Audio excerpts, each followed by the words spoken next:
자들아 여호와를 찬양하며 너희 모든 백성들아 저를 칭송할지어다. 우리에게 향하신 여호와의 인자하심이 크고 진실하심이 영원함이로다. 할렐루야.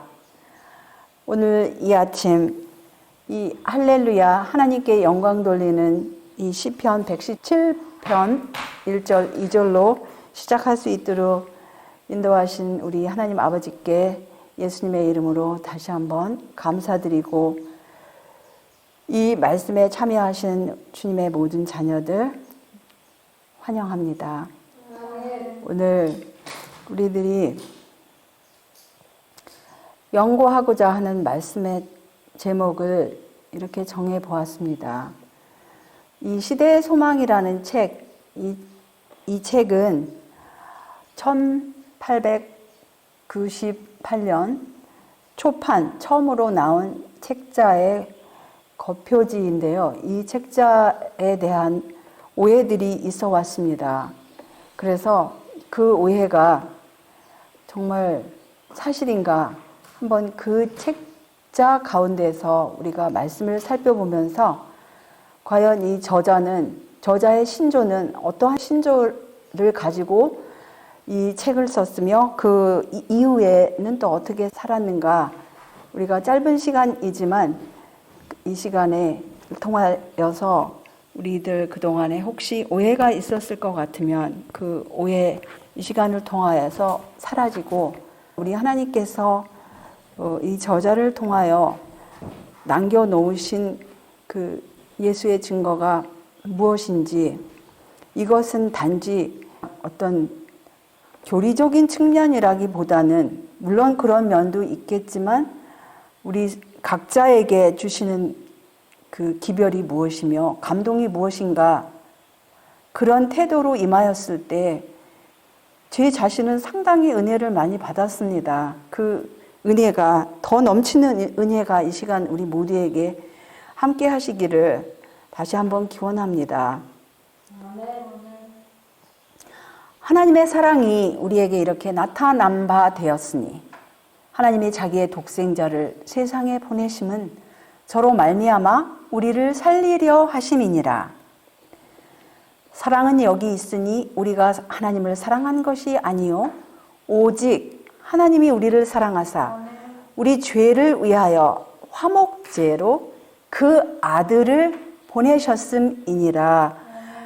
사랑의 사도의 편지서 가운데 있는 이 내용은 요한복음, 사랑의 사도께서 복음서로 남겨놓으신 그 요한복음의 3장 16절의 내용을 여기서 편지서 가운데 되풀이한 내용임을 우리가 볼 수 있겠죠.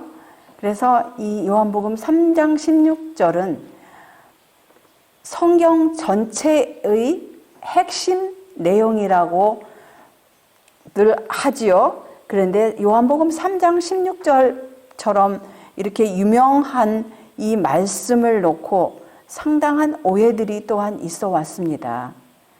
이 가장 유명한 또 중요한, 우리 개개인에게 중요한 이 요한복음 3장 16절의 그 내용을 우리가 알아야 하는 것은 너무도 중요한 사항입니다. 또 이것과 병행하여서 이 디모데전서 2장 5절의 말씀, 하나님은 한 분이시요 하나님과 사람 사이에 중보도 한 분이시니 곧 사람이신 그리스도 예수라. 또한 하나님도 하나이시니 곧 만유의 아버지시라. 만유 위에 계시고 만유를 통일하시고 만유 가운데 계시도다라고 하나님의 말씀 가운데서 하나님은 한 분이시고 하나님과 사람 사이에 중보도 한 분, 곧 그리스도 예수께서만이 중보가 되실 수 있는 이 사실을 또 여기뿐만 아니라 여러 군데에서 우리가 볼 수 있는데요. 아무튼 지난번에 제가 이 책과 저자의 글 내용 가운데서 몇 가지를 짚어봤는데 오늘 내용하고도 관계가 있기에 이 책자에서 보여드린 이 내용, 대부분의 제7일 안식일 재림교 창시자들이 오늘날 그 교인이 되기 위해서 28개 기본 교리를 받아들여야 한다고 가정한다면 그들 대부분은 교인이 될 수 없다라는 이것은 충격적인 사실이며, 그들은 창시자들은 삼위일체에 관한 교리 제2번 교리를 거부할 것이라는 그 내용을 우리가 여기서 이제 재차 확인할 필요성을 느꼈습니다.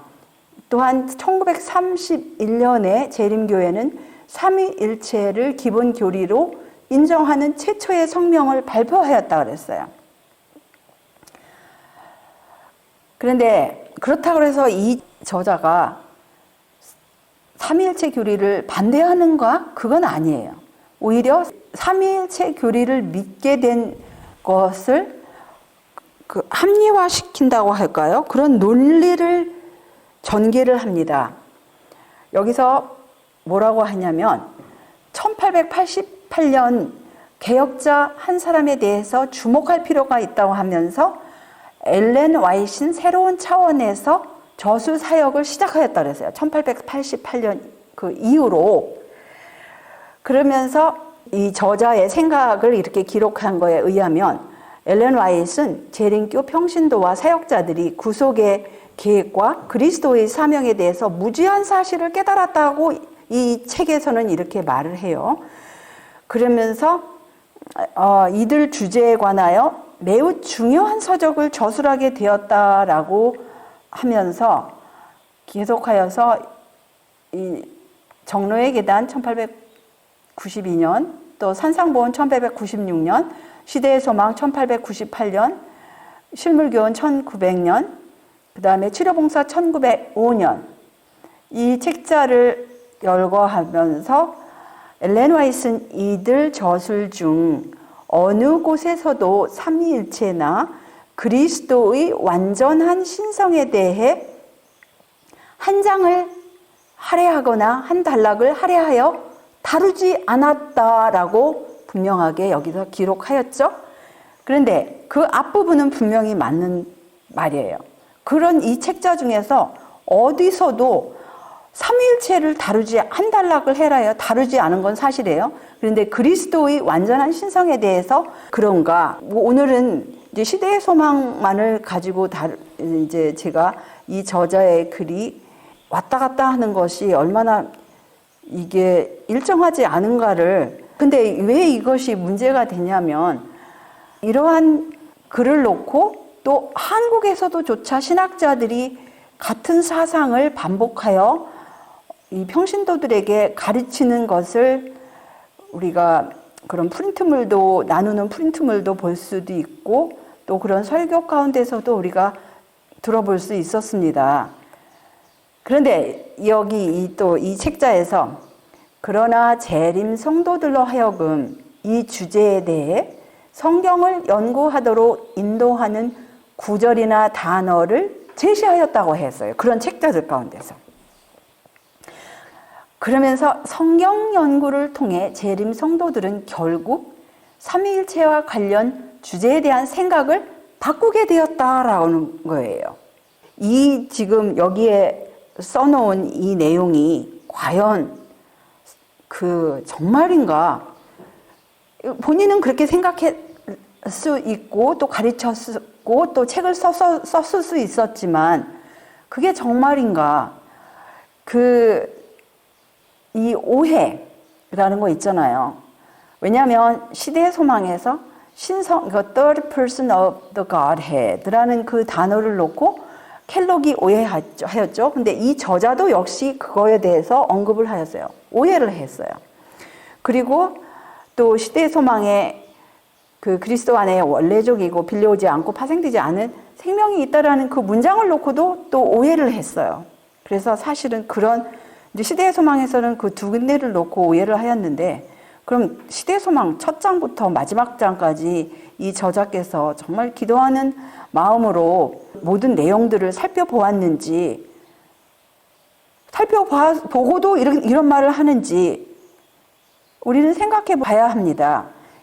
이런 그림, 부분적인 것만 가지고 이런 코끼리의 뿔만 가지고 만져보고 이게 코끼리다, 꼬리만 보고 코끼리다, 이거 아니죠. 전체를 봐야죠. 그리고 우리가 숲을 보기 위해서 나무 하나하나 모양새만 보지 말고 전체를 봐야 한다라는 거예요. 그렇지 않고는 오해가 있을 수 있다는 거예요. 근데 세상이 어떤 오해가 있어요? 하나님에 대한 오해로 말미암아서 어두워졌다 그랬어요. 그런데 그것을 그 사단의 기만적인 세력이 깨트려져야 되는데 이것은 어떤 힘으로도 할 수 없고 어떤 폭력으로도 권위로도 할 수 없다라는 거예요. 그래서 하나님께서 이 하나님에 대한 오해를 풀어주기 위해서 하나님께서 하신 일이 있습니다. 그 하나님께서 무엇을 하셨는가요? 요한복음 3장 16절 하나님께서 독생자를 내어주셨어요. 그런데 그것을 하실 수 있는 분이 온 우주에서 하나님에 대한 오해를 풀어주시기 위해 몇 분이나 계셨을까요? 하나님의 사랑의 높이와 깊이를 아시는 분이 또 하나님과 동등되신 분이 몇 분이나 있었는지를 우리가 이 저자, 다른 책이 아닌 시대의 소망에서 확인을 해 보실 것 같으면 이 일을 하실 분은 온 우주에 오직 한 분밖에 없다. 하나님의 사랑의 높이와 깊이를 아시는 분만이 그것을 드러낼 수가 있었다라고 하였습니다. 그러면 하나님의 사랑의 높이와 깊이를 아시는 분은 오로지 하나님의 신성에 참여하신 분이에요. 하나님과 동등하신 분만이 하나님에 대해서 한 목적을 가지시고 하나님을 정말 아시는 분, 하나님께서 하나님 자신을 아시는 것처럼 그분이 지금 여기 몇 분이라고요? 오직 한 분밖에 없다라는 거예요. 우리가 그러면 이 저자의 신조를, 이 시대 소망을 기록한 그 저자의 신념과 믿음과 신조를 여기서 볼 수 있습니다. 그 교리를 볼 수 있어요. 여기서 우리가 이것은 그냥 본인이 그냥 상상 가운데 쓴 게 아니에요. 이것은 하나님의 말씀에 의거한 내용입니다. 어디에 그러한 내용이 있어요? 많이 있어요. 많이 있어. 여기저기. 특별히 요한복음 3장 16절을 비롯하여 요한 1서며 요한복음 전체이며 그 다음에 스가랴서 6장 13절에 보시면 평화의 의논은 몇 분 사이에 있다고 하셨어요? 바로 세 분이 아니에요. 두 분 사이에 있다고 하셨습니다. 근데 이제 삼위일체를 주장하는 그 신학자들 가운데 평화의 의논이 세 분 가운데 있었다라고 그렇게 주장하는 주장도 있더라고요. 근데 그건 하나님의 말씀에서 정말 빗나간 주장이에요. 우리는 이런 말씀에 이 말씀은 있는 그대로 받아들여야 합니다. 그 모든 내용들이 하나님의 말씀 가운데 요한복음 3장 16절 그 다음에 예수님의 그 사상을 기록한 요한복음 이 구속의 경륜 평화의 의논을 여기저기서 기록한 그 내용을 우리가 볼 것 같으면 다 평화의 의논이 결국은 그 하나님 아버지와 그분의 독생자 예수 그리스도 두 분이라는 사실을 우리가 볼 수 있어요. 그러면 거기서 그쳤나요? 시대 소망의 저자는 계속하여 이런 글을 남겼습니다. 구속의 경륜에 대해서 이 구속의 경륜에 몇 분이 지금 태초부터 하나님과 그리스도는 사단이 반역할 것과 그 반역자의 기만적인 권세를 통하여 인류가 타락할 것을 아셨다고 그랬어요.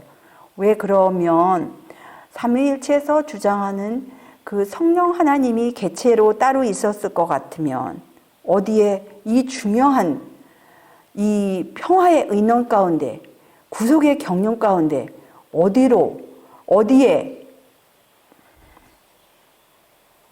있었단 말입니까? 성령은 하나님과 그리스도의 영, 하나님과 그리스도께서 그분의 영으로 그분들의 합의 가운데서 구속의 경륜이 이루어진 것을 여기서 우리가 볼 수 있어요. 그래서 우리는 이 저자의 생각이 여기 첫 그 장부터 마지막 장까지 지금 우리가 시간상 그 모든 것을 제가 다 보여드릴 수 있을지 모르겠지만 정말 중요한 내용이에요. 이런 내용을 보고도 이 저자는 삼위일체를 가르쳤다라고 그렇게 신학자들이 말을 할 것 같으면 우리는 어떻게 해야 되겠습니까? 하나님의 말씀을 따라야죠. 그래서 이 요한복음 3장 16절의 내용을 구속의 경륜 가운데 이 대비책 가운데 그것을 지금 설명하는 것을 우리가 볼 수가 있어요. 거기서 뿐입니까? 예수님께서 침례를 받으셨을 때에도 마찬가지예요. 예수님께서 침례를 받으셨을 때에 사단도 거기 있었다고 했어요. 그리고 사단은 하나님 아버지의 영광이 그분의 아들을 덮는 것을 보았고 그 예수님의 신성을 증거하는 여호와의 음성을 들었다 그랬어요. 근데 여기 아까 어찌 우리 잊으랴 그 저자 조지 나이트는 이 책자에서 예수님의 신성에 대해서 전혀 언급하지 않았다고 했죠. 여기 보시다시피 여기 그대로 예수님의 신성에 대해서 언급을 여기뿐만 아니라 여기저기서 많이 남겨놓으셨어요. 왜냐하면 하나님의 독생자는 하나님의 그 모든 본성과 그 품성과 목적과 완전히 하나 되신 유일한 분이시기 때문에 하나님과 사람 사이의 유일한 중보가 되실 수 있는 것이고 또 예수님께서 인성을 쓰신 이후에는 그동안에는 그리스도를 통하여 교통하셨지만 이제부터는 그리스도 안에서 인류와 교통하셨다고 하셨습니다. 그래서 그 인성을 쓰시기 전에도 그리스도를 통하여 인성을 쓰신 후에도 그리스도 안에서 누구예요? 그리스도예요. 다른 분이 아닌 그리스도임을 우리가 여기 신조를 볼 수가 있어요. 그리고 유대인들은 예수님께서 하나님이 자기의 친아버지라고 했다고 그래서 예수님을 죽이고자 했어요. 근데 친아버지라고 했다라는 것은 하나님과 동등으로 삼을 그런 의미임을 예수님께서 그런 의미임을 내포한 것을 유대인들은 여기서 알아차렸어요.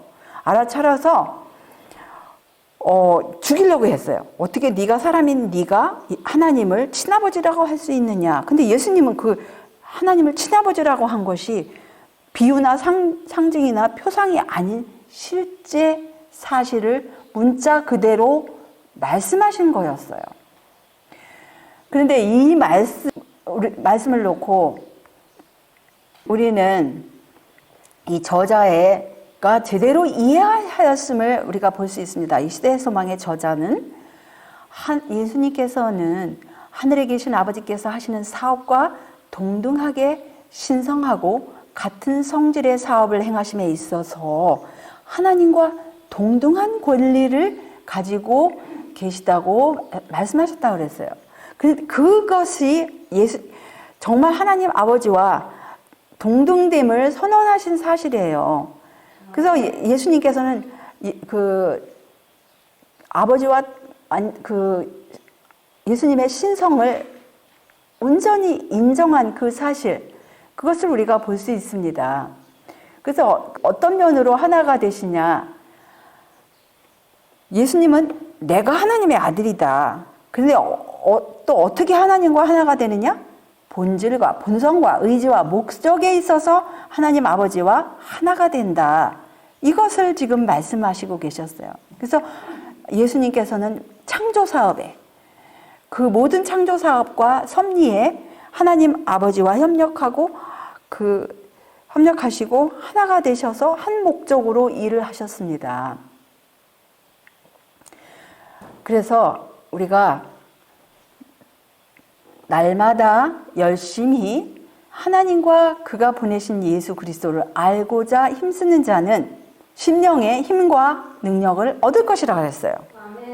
그래서 우리가 날마다 하나님 아버지와 그분께서 보내신 예수 그리스도를 알고자 힘쓰는 그 시간이 바로 이 시간이에요. 이 시간이 얼마나 소중한지 제가 이런 말씀을 다시금 또 과거에 정립해 놓은 문서뿐만 아니라 또 새롭게 그 연구를 하면서 저에게 정말 제 심령에 힘을 얻었습니다. 제 심령에 힘과 능력을 얻었어요. 너무나 감사하죠. 그래서 이 시간에 집중을 하시는 분은 그 심령의 힘과 능력을 얻을 것입니다. 이 말씀이 바로 오늘 연구하는 주제가 바로 하나님과 그의 보내신 자 예수 그리스도를 알고자 이 시간을 준비한 것이에요. 그래서 우리가 이런 말씀을 볼 때 이 저자는 하나님의 말씀과 온전히 일치한 사상임을 볼 수 있어요. 그리고 여기 이제 보시면 이 말씀의 내용을 보실 것 같으면 이 배경이 무엇인지 아십니까? 이 내용은 요한복음 12장에 있는 내용이에요. 그런데 명절날에 그 헬란 몇 명이 예배하러 올라갔어요. 놀랍죠? 헬라인이 어떻게 명절에 유대인과 함께 예배를 드리러 왔을까요? 이들은 믿음을 찾아서 온 사람들이에요. 헬라인 사람, 이 몇 사람들은. 그러면서 이들이 빌립에게 선생이요, 우리가 예수를 배우고자 하나이다. 그러니까 이 빌립과 안드레가 예수님한테 이 사람들을 데리고 갔어요. 그래서 예수님께서는 인자의 영광을 얻을 때가 왔다라고 하시면서 유명한 말씀도 남기셨죠. 하늘의 밀이 땅에 떨어지지 아니하면 하늘 그대로 있지만 죽으면 많은 열매를 맺는다고 하시면서 지금 아버지께 기도하시기 전에 지금 내 마음이 민망하니 무슨 말을 하리요? 아버지여 나를 구원하여 이때를 면하게 하여 주옵소서. 그러나 내가 이를 위하여 이때에 왔나이다. 아버지여 아버지의 이름을 영광스럽게 하옵소서 하시니 이에 하늘에서 소리가 나서 가로되 내가 이미 영광스럽게 하였고 또 다시 영광스럽게 하리라. 이렇게 하늘에서 하나님 아버지의 목소리가 들렸습니다. 이 글의 이제 배경을 우리가 이제 하나님 말씀에서 보시면서 거기에 일치한 내용, 시대의 소망에서 보실 것 같으면 지금 교제가 누구와 누구 사이에 교제가 있는 거예요. 그 하나님의 음성이라고 했죠. 근데 여기서 분명히 저자가 이해하기는 그 하나님이라는 분은 하나님 아버지임을 여기서 분명하게 기록을 남겼어요. 그래서 정말 하나님이 세 분이실 것 같으면 여기서도 세 분이 교제를 하였어야 되는데 하나님 아버지와 그분의 아들 사이에 그 교제였음을 우리가 볼 수가 있습니다. 또 여기에 내용을 보실 것 같으면 이 72장이에요. 성찬식, 나를 기념하여 그 장에 나오는 장인데 우리가 성찬식을 할 때마다 성찬식의 이유는 무엇입니까? 구속의 경륜을 다시 한번 생생하게 우리 마음 가운데 새기기 위한 그런 행사입니다. 그래서 예수님께서 오실 때까지 그것을 계속하라고 말씀하셨어요. 얼마나 자주 할지 그것은 이제 형편껏 하시겠지만 이 성찬식을 할 때마다 이 구속의 경륜이 마음 가운데 새롭게 이 영광스럽게 빛나고 우리 마음속에 활력을 얻고 그 신성한 감격으로 우리 마음을 일깨운다 그랬어요. 그러면서 누구에게 돌리는 찬양이 우리 마음과 입술에 있을 것이라고 하셨습니까? 하나님과 어린 양에게 돌리는 찬양이 있겠다. 그래서 구속의 경륜을 여기서 다시 한번 확인을 해요.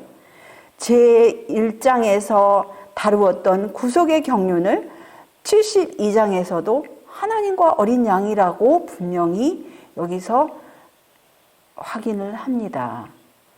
그런데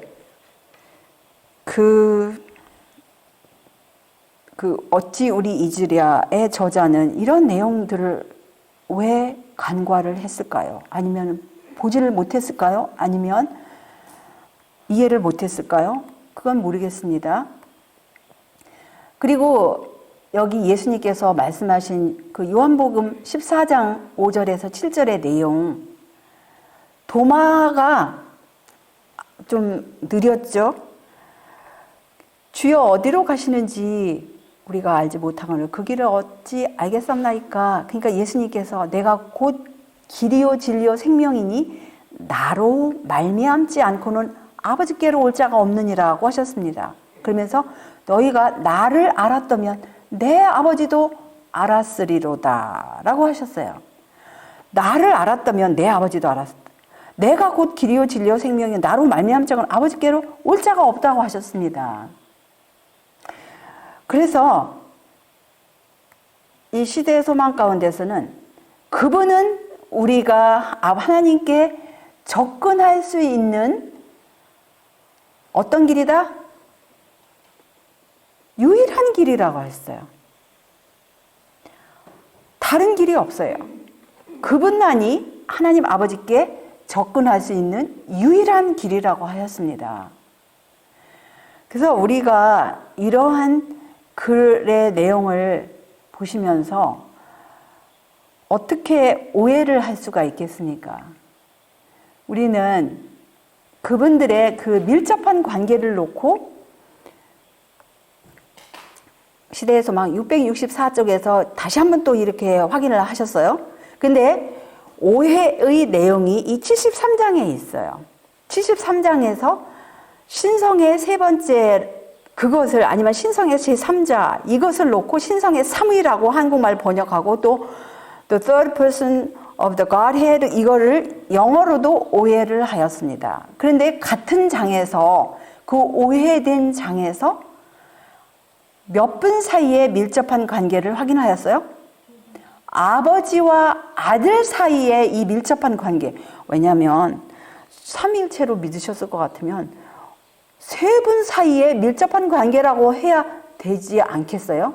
근데 이 저자는 처음부터 끝까지 항상 다 두 분으로 구속의 경륜을 또 그 두 분 사이에 밀접한 관계를 그러한 기록들을 남겨 놓으셨습니다. 또 예수님께서 그 십자가에 돌아가시고 쉬셨을 때 바로 안식일에 어디서 쉬셨어요? 요셉의 무덤에서 누셨는데 분명코 기록하기를 하나님의 아들이라고 그랬어요. 그리고 그 같은 장에서 이 80장 요셉의 무덤장에서 시대의 소망 창조 사업과 안식일에 관련된 사항을 이렇게 기록을 남겼습니다. 태초에 아버지와 아들은 창조 사업을 마치신 후 안식일에 쉬셨다라고 했어요. 시대의 소망을 놓고 오해하신 분들, 이번 기회에 말씀을 다시 한번 보시면서 그런 오해가 다 구름처럼, 겨처럼 날아가기를 다시 한번 기원합니다. 아버지와 아들만이 창조 사업에 관련되었고 안식일에 쉬셨다고 그랬어요. 세 분이 아니고 분명히 두 분입니다. 또한 하늘과 땅은 내 안식일 함께 찬양하고 구원받은 민족들은 어느 분께 즐거운 예배를 드린다고 하셨어요? 하나님과 어린 양에게 즐거운 예배를 드릴 것이라고 그랬어요. 근데 그 내용이 그냥 본인의 생각, 뜬금없이 쓴 내용입니까? 이것은 지극히 성경적이에요. 보실까요? 성경 어디에 여러 군데에 있지만 그 경배 드리는 장면은 분명히 성경의 종교를 짓는 책 계시록에서 보좌에 앉으신 이와 어린 양에게 찬송과 존귀와 영광과 능력을 세세토록 돌릴지어다 라고 하셨어요. 하늘 위에, 땅 아래, 바다 위에, 그 가운데 모든 만물이 가로되 이렇게 한다고 그랬어요. 그럼 여기서도 분명히 하나님 아버지와 그분의 독생자 하나님의 어린 양 두 분께만 이렇게 경배드리는 모습이 있는데 시대의 소망의 저자도 여기에 일치하는 글을 썼다 이것입니다. 그리고 이제 86장에 보시면 가서 모든 족속을 가르치라고 하였는데 여기서도 이 내용을 보실 것 같으면 사단이 이 일을 방해하기 위해서 일을 하지만 이 세상을 위하여 흘리신 그 피를 통하여 몇 분께 지금 영광 돌릴 수 있는 승리를 얻을 수 있다고 했어요? 하나님과 어린 양에게 영광을 돌릴 수 있는 승리를 얻을 수 있다고 그랬어요. 두 분께 영광을 돌릴 수 있는 승리를 얻을 수 있다고 그랬어요. 아멘 아닙니까? 아멘. 우리는 오해하지 말아야 하겠어요. 이렇게 확실한 말씀이 있는데 소위 한국에서도 유명한 신학자 그런 분들의 글 가운데서 엘렌 화이트는 그렇게 삼위일체를 믿었다고 하는 것은 상당한 슬픈 사실이에요. 네, 여기 이제 시편 24편 7절에서 10절을 보시면 이 내용은 무슨 내용이죠? 너무너무 지금 기쁘고 즐거운 장면이에요. 온 하늘이 우리 구세주 예수님께서 십자가에서 돌아가심으로써 승리하신 그 사실을 그리고 이제 그분께서 부활하시고 이 지구에 얼마 동안 계시다가 승천하셨을 때 영접하는 장면입니다. 궁정으로 영접하기 위해서 그 기다리면서 이 천사들이 양쪽 문 옆에서 지금 문들아 너희 머리를 들지어다 영원한 문들아 들릴지어다 영광의 왕이 들어가시리로다. 영광의 왕이 뉘시뇨 강하고 능한 여호와시요 전쟁에 능한 여호와시로다. 문들아 너희 머리를 들지어다. 영원한 문들아 들릴지어다. 영광의 왕이 들어가시리로다. 영광의 왕이 뉘시뇨 만군의 여호와께서 곧 영광의 왕이시로다 라고 하였어요. 그래서 이것은 하늘의 천군들의 찬양과 노래, 환호성으로서 그 남겨놓은 시편은 일종의 예언과도 같은 그런 시편 내용이었는데요. 여기에 보실 것 같으면 누가 누구를 비난했습니까? 루시퍼는 하늘 도성에 있는 지적 존재들 앞에서 누구를 지금 비난했어요? 하나님과 그분의 아들을 비난했다 그랬어요. 루시퍼가. 그러면 루시퍼는 지금 하나님과 그분의 아들을 비난을 하였는데 만약에 이 저자가 삼위일체 개념으로 이 글을 썼을 것 같으면 이거는 뭐가 좀 맞지가 않죠. 그렇지 않아요. 삼위일체 개념으로 쓴 것이 아니라 전혀 그와는 반대적인 개념이에요. 하나님과 그분의 아들만을 믿는 이 신조임을 여기서 볼 수 있어요. 그래서 루시퍼는 하나님과 그분의 독생자를 비난을 하였습니다. 분명하게 우리가 확인을 합시다. 여기서 지금 예수님께서 아버지 앞으로 들어가셨다 그랬어요. 왜 아버지만 계세요? 만약에 삼위일체라면 아버지 앞으로 가까이 가고 아버지 앞으로 이렇게 나가는 장면을 볼 수가 있습니다. 그래서 여기서 또다시 구속의 경륜을 확인을 해요.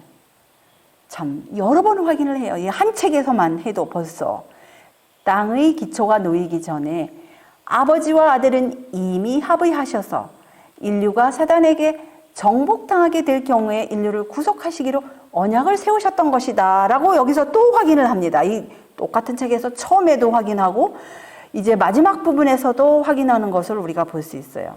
그러면 이 책을 놓고 사상을 바꿨다라고 하는 그 결론은 정말 잘못된 결론임을 우리가 여기서 볼 수 있습니다. 우리가 어떤 책이나 하나님 말씀이나 어떤 책을 평을 할 것 같으면 처음부터 끝까지 기도하는 마음으로 정말 겸손한 마음으로 연구하지 않으면 그렇게 엉뚱한 결론을 내릴 수 있다는 거예요. 여기서도 보시면 아버지께서 그분의 팔로 아들을 안으셨다 그랬어요. 왜 아버지만 아들을 안으셔야 돼요? 왜 아버지밖에 안 계시기 때문에, 신성을 가지신 분은 아버지밖에 다른 분이 없기 때문에. 이렇게 감동스러운 장면에서 다른 분의 또 다른 분의 개체가 있을 것 같으면 나와서 당연히 환영을 하면서 이렇게 안아줘야 되는데 그렇지가 않아요. 다른 분이 없기 때문에 아버지께서만이 이렇게 하셨다라는 것입니다. 그래서 우리는 정말 이런 모든 글을 보시면서 더 이상의 오해가 없어야 돼요. 그리고 이제 같은 책에서, 왜냐하면 이 73장에서 한국 번역은 신성의 3이라고 번역했죠. 원래 번역은 그냥 원래 그것은 The third person of the Godhead라고 했는데, 그것은 뭐 신성의 제3자 아니면 세 번째 이렇게 이제 우리가 직역을 할 수 있는데, 그것을 신성의 그 third person of the Godhead를 갖다가 성령이라고 했다고 어찌 우리 이지라 그 조즈나 책 내용에서 언급한 거를 보았는데요. 그게 성령에 관한 이해일 것 같으면 정말로 이런 글들을 이분은 보지 않았던 것 같아요. 성령은 영혼 속에 있는 영적 생명의 호흡이라고 이제 직역해야 하는데, 그 한국 번역, 시조사 번역은 이랬습니다. 성령은 영혼들 속에 영적 생명을 불어넣으시는 분이라고 이렇게 편역을 했어요. 그러니까 오해할 만도 하죠. 만약에 그 원문을 확인하지 않을 것 같으면. 여기 원문을 확인하실 수 있는 분들은 확인할 수 있어요. 직역을 할 것 같으면 성령은 영혼 속에 있는 영적 생명의 호흡이다. 영을 나누어 주신다는 것은 그리스도의 생명을 나누어 주신다는 의미이다. 그것을 받는 자는 그리스도의 속성으로 물들여지게 된다라고 하였는데, 그러니까 성령에 대한 정의가 분명하게 이 책에서 이렇게 나옵니다. 똑같은 시대의 소망에서.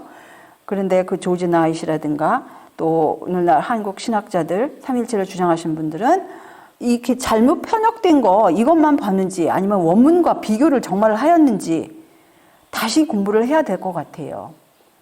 그래서 이 성령은 분명히 The Holy Spirit is the breath of spiritual life in the soul 해서 그 성령은 영혼 속에 있는 영적 생명의 호흡임을 이 저자는, 시대의 소망의 저자는 분명하게 하였습니다. 그리고 거기서뿐만 아니라 그 보혜사의 신분이 누구인가? 이 요한복음 14장 7절을 인용하면서 그 세상이 능히 저를 받지 못하나니 이는 저를 보지도 못하고 알지도 못함이라. 그러나 너희는 저를 아나니 저는 너희와 함께 거하시며 또 너희 속에 거하시겠다고 한 그분을 제자들은 바라보았다. 근데 거하시겠다고 한 바로 그분을 제자들은 바라보았다라는 그런 의미예요. 그래서 그 바로 요한복음 14장 17절의 보혜사, 그분은 바로 앞으로 그 영으로 역사하실 그분의 모습, 예수님을 제자들은 바라보았다라는 거예요. 여기 보시면 예수님은 항상 살아서 저희를 위하여 간구하시는 분이심을 사도 바울께서 히브리서 7장 25절에서 이해한 내용을 여기 시대의 소망 저자도 이해를 하였습니다. 그래서 예수님께서는 항상 살아서 예수님을 온전한 구세주로 믿는 사람들을 위해서 간구하시는 그 내용을 이런 데서 이렇게 확인할 수가 있어요. 예수님께서 우리 눈에 보이지 않을지라도 조금 더 손실이 없다 이거예요. 그분이 안 계신다, 우리 눈에서 안 보인다 할지라도 교통이 단절되거나 능력이 감퇴되는 일이 없다라는 것입니다. 왜냐하면 예수님께서는 하늘 성소에서 봉사하시고 보이는 모습 가운데서 또 그분의 영을 통하여 여전히 지상 교회를 섬기는 자가 된다 그랬어요. 예수님께서 아버지 앞에서, 하나님 아버지 앞에서 중보하시고 그분의 영을 통하여서 예수님을 온전한 구세주로 믿는 사람들을 섬기시는 그 무소부재하시고 편재하시고 전지전능하신 예수님, 7눈과 7뿔을 가지신 계시록 5장 6절에 그 어린 양이 일찍 죽임을 당한 어린 양께 7뿔과 7눈이 있지 않습니까? 바로 그분의 사역을 여기서 이해하고 정확하게 기록한 내용을 볼 수가 있어요. 그분의 영에 대해서 그분의 영이라고 하였지 언제 성령 하나님이라고 하였습니까? 예수님의 영이에요. 그래서 성령의 역사가 누구의 역사냐? 그리스도께서는 바람과 같이 보이지 않는 능력으로 사람의 마음에 끊임없이 역사하고 계심을 그분의 영으로 그리스도께서 역사한다라는 거예요. 우리가 똑바로 이해합시다. 이런 내용들, 너무나 확실한 내용들. 저자는 하나님의 말씀을 있는 그대로 이해를 하였어요. 그리고 이렇게 확실하게 기록을 남겼습니다. 그래서 참된 만나가 누구신가? 바로 예수님이 예수님의 영으로 역사하시는 바로 예수님, 그분이 바로 생명의 떡임을 이렇게 기록을 남겼습니다. 그래서 그분과 연결될 때에만, 그분의 영으로 연결될 때에만 바로 우리가 영적 생명을 받을 수 있다라는 거예요. 그것이 여기서 다른 분이 아니고 나를 통하여서만 다른 분이 없다라는 의미죠. 이게 어디의 사상이냐? 성경 사상이에요. 고린도후서 3장 17절의 사상을 나열한 거예요. 주는 영이시니 개역 번역이지만 그 킹제임스의 직역을 할까 하면 주는 그 영이시니 주의 영이 계신 곳에는 자유함이 있느니라 해서 바로 that spirit 지적을 했어요. 바로 주님께서는 바로 그 영이다. 그 영이 바로 또 어떤 영입니까? 고린도전서 15장 45절 살려주는 영이에요. 예수님께서 바로 살려주는 영으로 그분의 그 마귀의 일을 멸하라고 오셨습니다. 살려주는 영으로. 그래서 이 인류가 타락한 이래로 우리의 본성, 타락한 본성이 거듭나려면 그분의 영을 받지 아니하면 결단코 하늘나라 갈 수 없다는 사실을 니고데모에게 요한복음 3장에서 말씀하시지 않았습니까? 그래서 예수님의 사역은 바로 마귀의 일을 멸하라고 오신 그 사역, 요한일서 3장 8절의 내용이죠. 그 사역, 그것은 바로 그분의 영을 받을 때에만 가능하다는 거예요. 오늘 아침 말씀에도 그 영을 어떻게 받을 수 있어요? 두려움과 떨림으로. 그래서 우리가 영으로 예수님께서 어떻게 사실 수 있을까요? 우리 안에 사신다라는 것은 영으로 사신다라는 거예요. 영으로 그리스도께서 우리 안에 사시는 것이고 믿음으로 하나님의 영을 마음 가운데 받는 것이 곧 영생의 시작이라고 하였습니다. 그래서 우리가 그리스도 안에 거한다라는 것은 무슨 또 의미가 있어요? 그리스도 안에 거한다라는 의미는 계속적으로 그분의 영을 받아들여 그분의 봉사사업에 전적으로 복종하는 생애를 의미한다고 하였습니다. 그래서 예수님 안에 막연하게 거하는 게 아니라 그분의 영을 받아들일 때 그리스도 안에 거한다는. 그래서 전적으로 복종하는 생애를 살 때 그것이 가능하고 그렇게 될 때 우리가 성령을 한량없이 받을 수 있다라는 그 사실을 이곳저곳에서 저자는 기록을 하였는데 우리가 이제 시간상 그것을 다 보여드리지 못할지라도 이제 공부하시는 분들 그것을 발견할 수 있을 것입니다. 또 어찌 우리 이지라의 저자는 이 내용을 가지고 오해를 또 하였더라고요. 여기 이 내용이 그리스도 안에는 원래부터 있고 빌려오지 아니하고 다른 곳에서 파생되지 않은 생명이 있다라는 이것을 이제 오해를 하였는데 이것은 전혀 오해할 소지가 필요가 없어요. 왜 그러냐? 그 내용이 왜 오해를 해요? 그것은 예수님의 말씀하고 그냥 잃지 않는 내용이에요.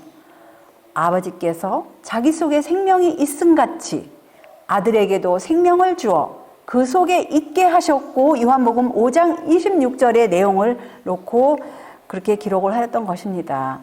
아무튼 우리는 이 유명한 성경절, 성경 전체에 집약하는 이 요한복음 3장 16절의 이 구속의 경륜, 이것을 이루어 놓으신 우리 하나님과 예수님, 삼위일체 사상으로는 예수님만이 꼭 희생한 것처럼 두드러지잖아요. 근데 그렇지 않습니다. 예수님이 희생하신 것만큼 아니면 오히려 더 많은 희생을 하신 분은 하나님 아버지시라는 것을 요한복음 3장 16절에서 내표하였는데, 우리가 이 구속의 경륜, 평화의 의논이 이 두 사이에 계신 것을 우리가 생각하고 이러한 말씀들을 우리가 접할 때 우리의 심령에 힘과 능력을 얻으시겠다는 그 약속하에서 오늘도 이 힘을 얻을 수 있도록 인도하신 하나님께 다시 영광 돌리고, 우리 모두 다 주님 안에서 이런 말씀 가운데 늘 거하심으로써 우리 남은 생에 또 예수님 오시는 그날까지 주님 안에서 모두 그 참된 평안, 참된 사랑, 참된 힘 가운데 전진하시는 모두 되시기를 예수님의 이름으로 다시 한번 기원합니다. 아멘.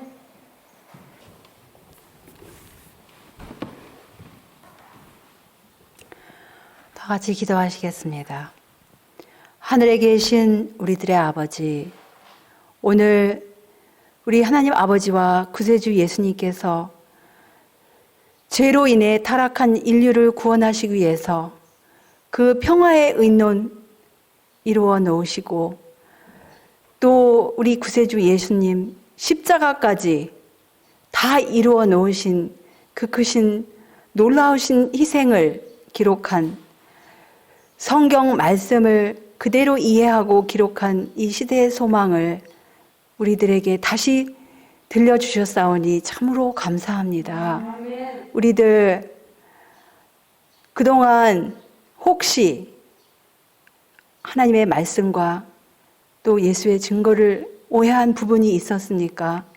이러한 기회를 통하여 다시금 깨닫게 하여 주시옵시고, 하나님의 뜻, 그 구속의 경륜을 하나님의 말씀 가운데서 제시한 그대로 우리가 받아들이고, 하나님의 영을, 진리의 영을 받음으로써 하나님의 말씀을 더욱더 분명히 깨닫고 순종하는 우리 모두 될 수 있도록 인도하여 주시옵기를 우리 구세주 예수님의 이름으로 간절히 기도 올리옵나이다. 아멘.